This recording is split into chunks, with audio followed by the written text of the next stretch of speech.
restaurateurs afin qu'ils s'engagent à donner à leurs clients les fameux doggy bags qui repartent avec ce qu'ils n'ont pas consommé. Ça évite la réduction des déchets. Et bien sûr, puisque nous devons montrer l'exemple, ces mesures seront applicables dans l'ensemble des services publics de la commune. Voilà, je vous remercie pour votre attention. Je vous souhaite une bonne soirée.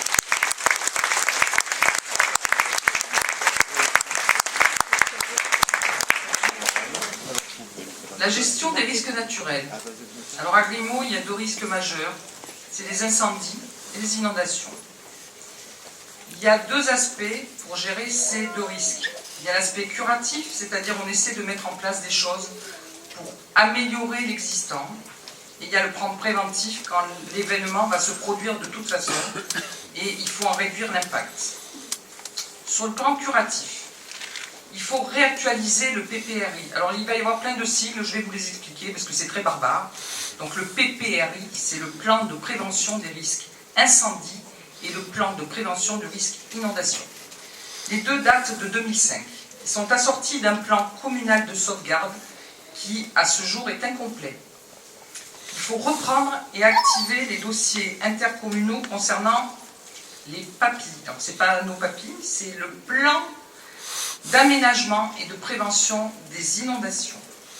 Il faut lutter contre l'urbanisation irraisonnée. J'en ai parlé tout à l'heure. Il faut nettoyer les rivières, et ceci dès le mois d'août, quand on peut descendre dans le lit mineur, régulièrement durant toutes les périodes à risque. Ceci est valable pour l'amont de la rivière. Et je voudrais couper court tout de suite à une rumeur qui prétend qu'une personne figurant sur notre liste s'oppose aux travaux. Il n'en est rien. En revanche, on sait que l'origine des inondations est plurifactorielle. On sait qu'en aval aussi, les rivières déposent des sédiments et des alluvions qui constituent un ensablement à l'embouchure. Ce désensablement dépend aujourd'hui des compétences de l'intercommunalité et implique une excellente collaboration entre tous les maires siégeant à la commission des cours d'eau. Et chacun est responsable d'une rive des rivières, ce qui est loin, cette entente, elle est loin d'être le cas aujourd'hui. Elle participe donc, cette mésentente participe grandement aux inondations. Sur le plan préventif, quand on ne peut rien faire et que malheureusement l'événement va arriver, il faut en réduire impérativement l'impact.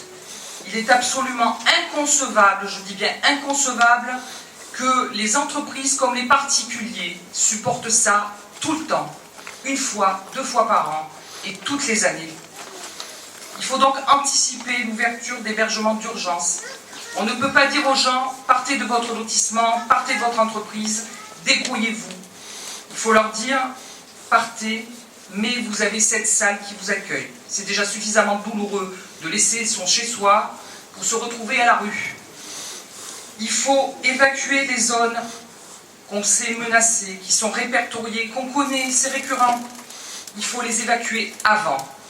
Il est inconcevable, là encore, d'envisager une seule fois, d'attendre que l'événement soit là, que l'eau soit dehors, que l'incendie soit là, pour venir chercher les personnes. Les personnes, on les met en danger. Les sauveteurs, on risque leur vie.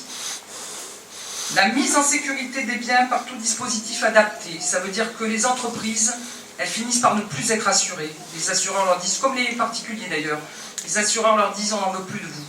Donc le meilleur moyen pour que ça n'arrive pas, c'est qu'il faut les aider, il faut venir les voir, il faut mettre les biens et les personnes en sécurité par des moyens adaptés. Et enfin, il faut redynamiser le comité communal des feux de forêt.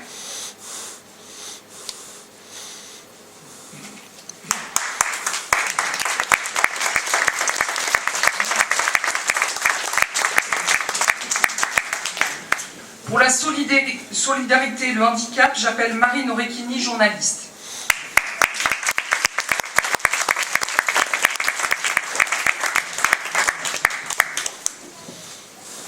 Bonsoir à tous.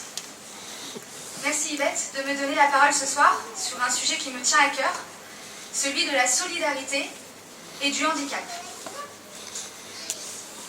C'est un sujet important qui finalement nous concerne tous.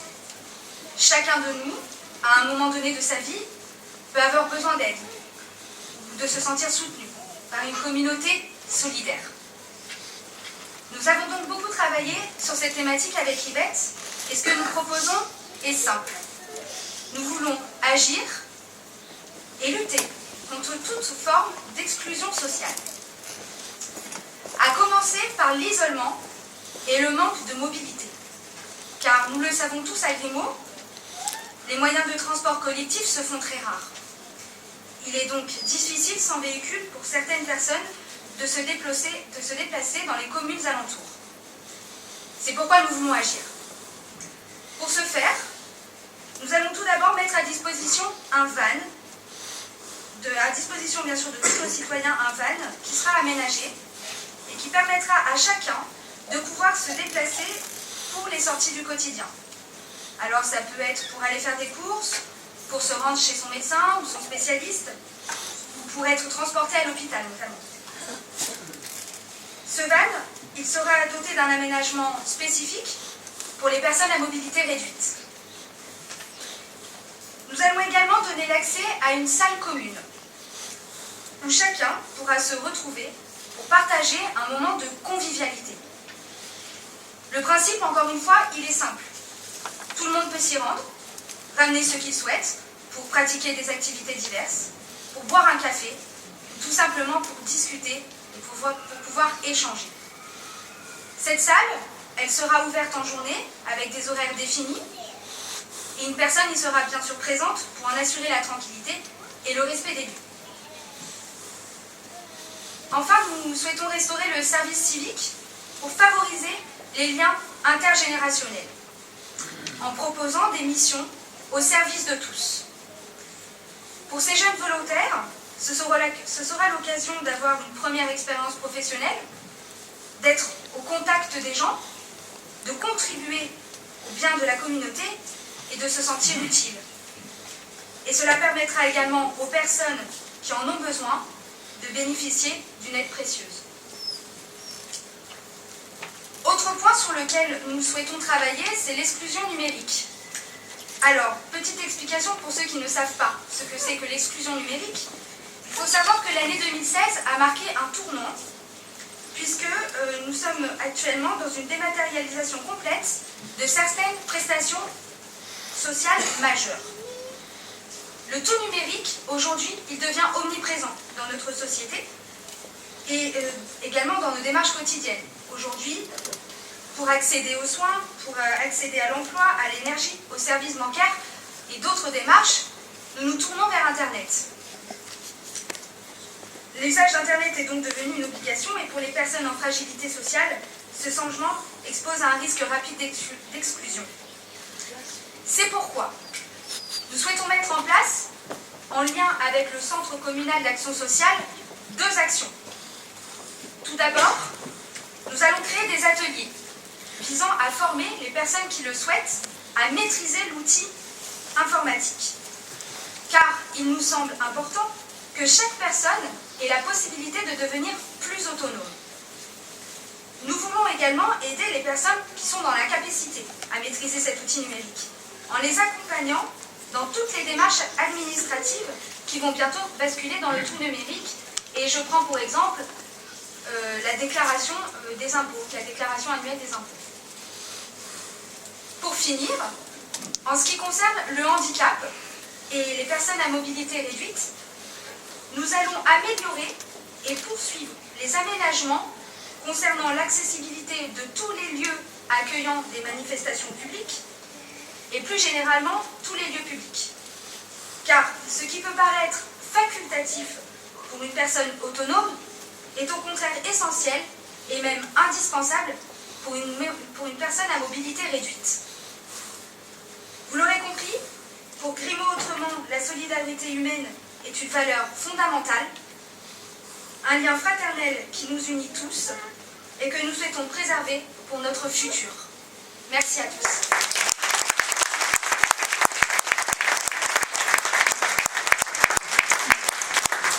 Pour la jeunesse et le sport, j'appelle Mathieu Chapeau, cadre dirigeant d'une société de prêt-à-porter.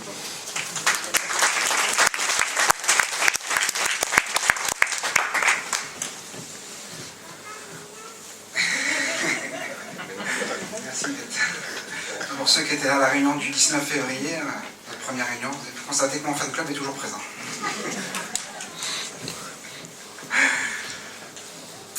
Bonsoir mesdames, bonsoir messieurs. C'est en tant que licencié d'une association sportive grimaudoise, sportif passionné et papa de 2 enfants, que je vais vous présenter notre réflexion pour la jeunesse et les sports. Nous devons prendre soin, accompagner, porter les enfants dans leur scolarité en conservant, tout d'abord, les services qui sont offerts à l'enfance, tout en les améliorant, notamment grâce à des stages de soutien, de réussite scolaire durant les vacances, et grâce à la proposition d'espaces d'attente dédiés aux enfants dans chaque service au public. Nous devons œuvrer pour que nos écoles deviennent ambassadrices de la transition écologique, par la végétalisation participative, par la diversité alimentaire et par des formations aux gestes éco-responsables.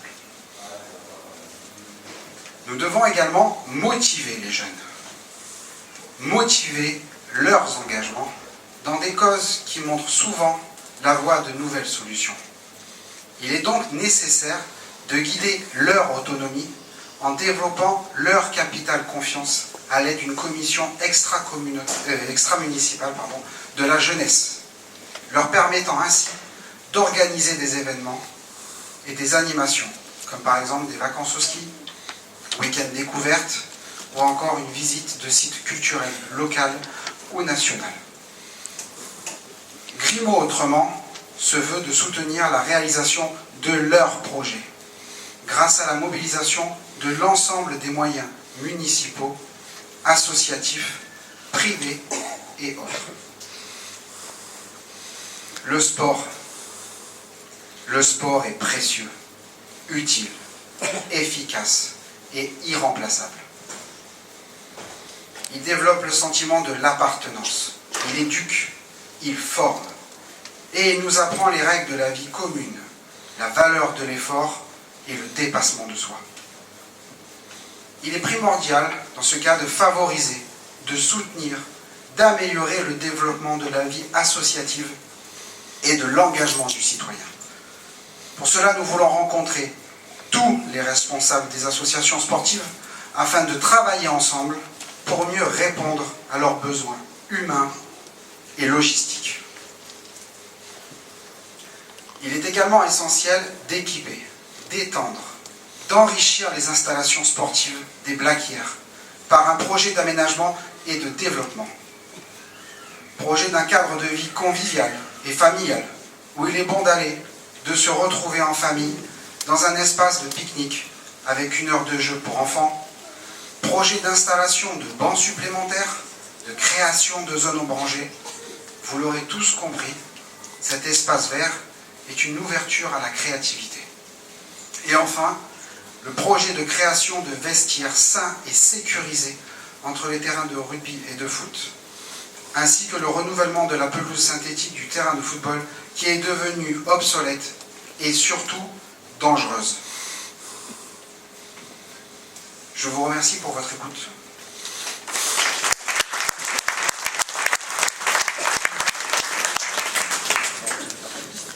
N'oubliez pas qu'il n'y a qu'un seul tour, le 15 mars.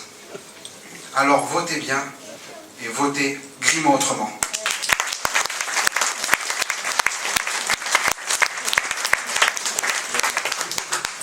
Laissez-moi vous présenter maintenant mon binôme concernant la jeunesse et les sports, Jean-Michel Goba, ancien président d'un club de rugby de Fédéral Uni.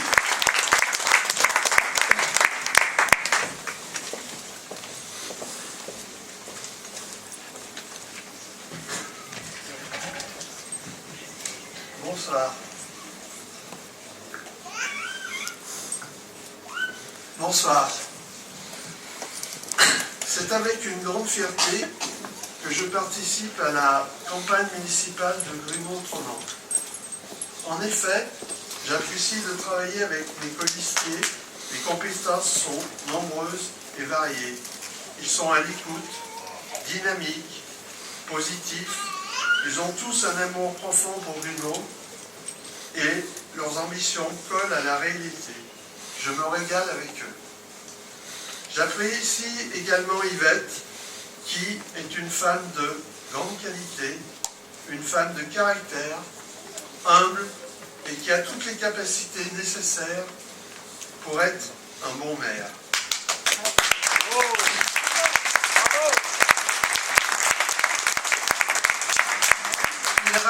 Il règne dans cette équipe une ambiance telle qu'ils sont devenus des amis.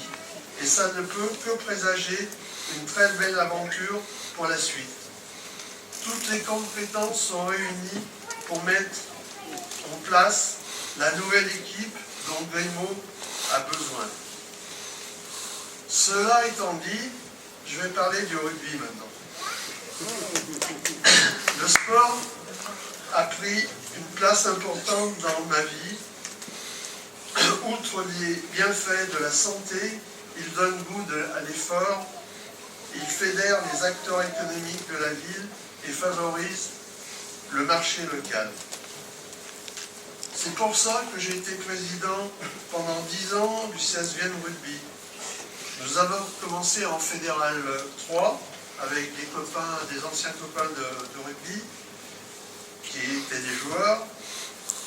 Nous avons été champions de France 6 ans après, en Fédéral 2, et actuellement le CSVN Rugby est le 45e club au niveau national.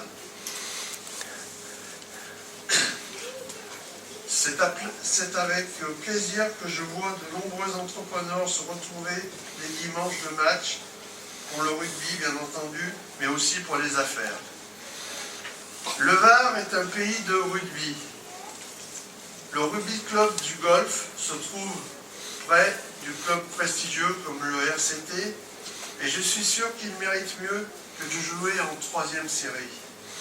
Si nous sommes élus, je mettrai mon expérience d'entrepreneur, mon expérience de directeur de club, ainsi que toute mon énergie pour monter Grimaud avec la municipalité à un niveau plus important. Je vous remercie et votez Grimaud autrement avec Yvette.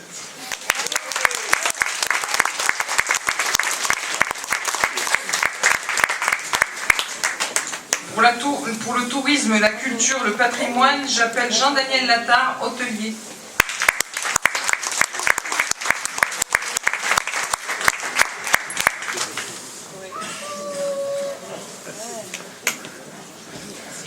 Bonsoir, messieurs, dames.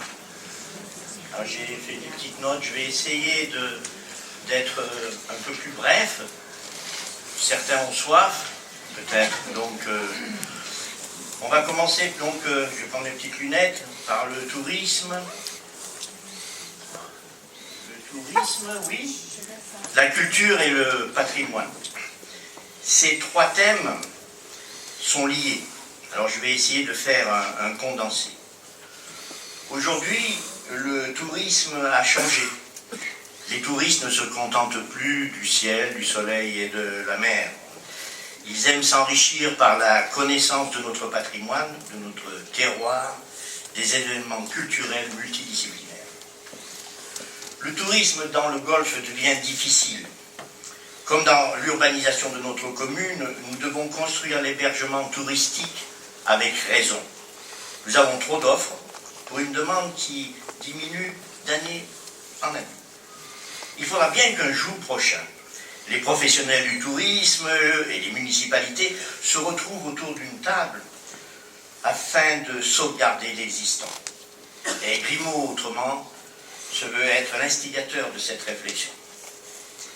Grimaud et sa culture, la belle culture. Comme vous allez pouvoir le voir sur cet écran, plusieurs thèmes sont inscrits. Bien sûr que dans toutes les communes, on parle de culture et on parle un peu de tout et de rien. Mais en fait,